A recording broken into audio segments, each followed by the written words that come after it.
चल रहा था बच्चों फिनोल, जो कि हम बीएससी सेकेंड ईयर के लिए पढ़ रहे थे।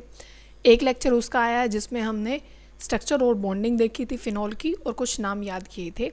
आज हमें उसकी सिंथेसिस करनी है, उसकी प्रिपरेशन करनी है। तो जो सबसे पहला मेथड है जिसको डोज प्रोसेस बोलते हैं, जो कि एक इंडस्ट्रियल मेथड है। क्या है? इंडस्ट्रियल मेथड है। इंडस्ट्री में इससे फिनोल को बनाया जाता है। ठीक है, जनरल पहले मैं रिएक्शन लिख देती हूँ कि होता क्या है कि क्लोरोबेंजीन से क्या है, जो क्लोरोबेंजीन होता है उससे क्या बनाया जाता है बच्चों? उससे बनाया जाता है फिनोल। अब जितना ये आपको लग रहा है कि आसान है, इतना आसान तो होता नहीं है, क्योंकि तब आप इसको सब्स्टिट्यूट कराते हो किसको? क्लोरीन को। किससे? OH से। जितना एलिफेटिक में आसान है उतना एरोमेटिक में नहीं है। कारण क्या है कि यहाँ डबल बॉन्ड होता है। ठीक है तो यहाँ हमें कुछ कंडीशन देनी पड़ती हैं, जैसे आपको हाई टेम्परेचर रखना पड़ेगा। हाई लगभग आपको 600 से ऊपर रखना पड़ेगा, 600 अबव टेम्परेचर रखना पड़ेगा। और यहाँ पे जो प्रेशर है वो भी आपको हाई चाहिए, प्रेशर अबाउट 300 ATM चाहिए। मतलब आपको कंडीशन लगानी पड़ेगी, तब जाके आप फिनोल तक पहुँच पाएंगे। ठीक है, जैसे आप क्लोरोबेंजीन बना सकते हो कि तब भी आप बेंजीन की रिएक्शन किससे कराते हो? क्लोरीन HMU में ये कंडीशन मतलब हो जाती, या फिर आप ये ना करके FeCl3 इनकी प्रेजेंस में क्लोरीनेशन करा सकते हैं।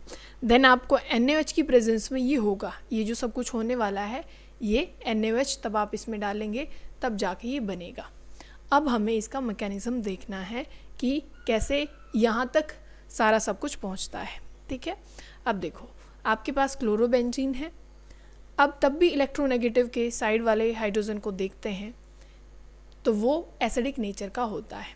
ये जो H यहाँ प्रेजेंट होगा, चाहे यहाँ से ले लीजिए, ये जो H होगा वो एसिडिक होगा। और वैसे भी ये यहाँ ये जो कार्बन है वो sp2 है तो इलेक्ट्रोनेगेटिव होगा, और उसके साथ H जुड़ा हुआ है तो एसिडिक होगा। और हम रिएक्शन कर रहे हैं किसकी प्रेजेंस में? NaOH की प्रेजेंस में।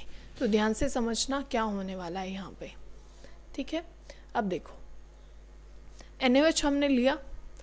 अब आप इसमें बॉन्डिंग दिखा लेना, क्योंकि आपको इंटरमीडिएट का एक बार पता लग जाएगा कि कैसे क्या हुआ है। यहाँ क्या है? Cl है और यहाँ है H, और बेस हमने लिया है। और बेस किस पे अटैक करेगा बच्चों?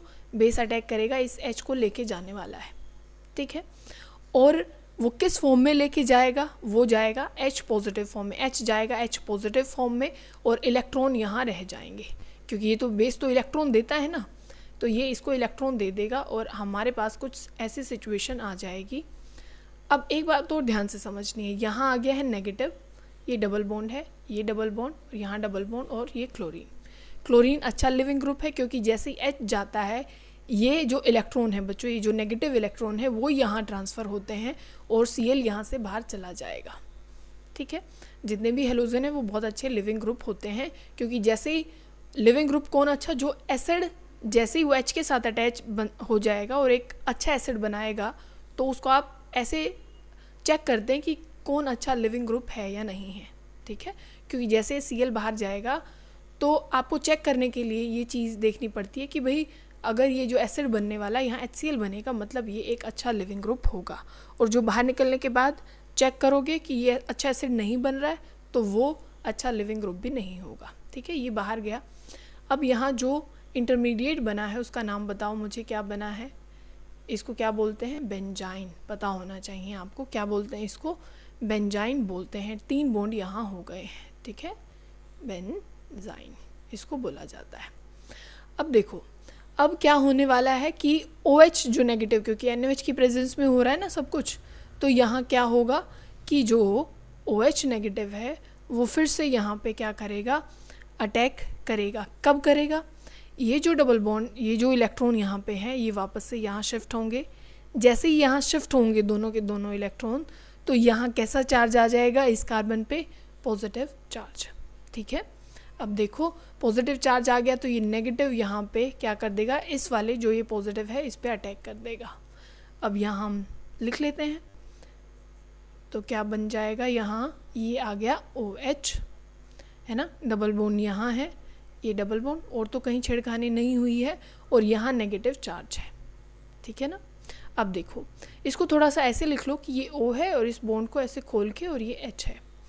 अब ये नेगेटिव जो होगा वो किसके ऊपर अटैक करेगा, इस H के ऊपर, ये ठीक है, इसके ऊपर अटैक करेगा और ये जो ये इलेक्ट्रॉन है, इस बॉन्ड के इलेक्ट्रॉन वो आ जाएंगे ऑक्सीजन के ऊपर।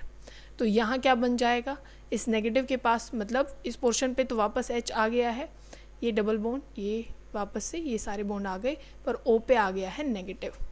क्योंकि आप NaOH ले रहे हो तो बेस की प्रेजेंस में यहाँ H रखना थोड़ा सा पॉसिबल हमारे लिए नहीं है, क्योंकि यहाँ Na आ जाएगा क्योंकि आप बेस ले रहे हैं।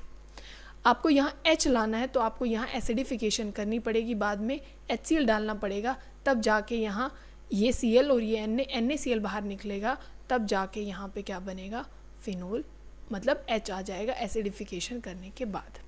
ठीक है, तो ये आपको ध्यान रखना है। इंडस्ट्रियल प्रोसेस है डॉस प्रोसेस, और यहाँ पे इंटरमीडिएट जो बनता है वो क्या बनता है, बेंजाइन। ठीक है, तो ये पहला मेथड ऑफ प्रिपरेशन था मैकेनिज्म के साथ। अगला हम पढ़ेंगे जो कि मोस्ट इम्पोर्टेंट है, क्यूमीन से हम फिनोल को बनाएंगे।